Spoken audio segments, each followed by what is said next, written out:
How to fix mobile data is not working in Samsung A16. So let's start the video. First of all, turn on or off flight mode. For turning on or off flight mode, then open settings. In settings, you can see the option connections. Now click on connections and here you can turn on or off your flight mode. After turning on or off your flight mode, then check your network connection will work properly or not. After checking the internet connection, then reset your network settings. For reset your network settings, open settings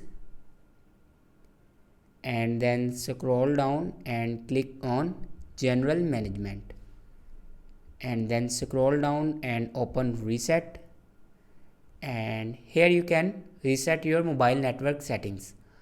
After reset the mobile network settings, your problem will be fixed. Thanks for watching this video.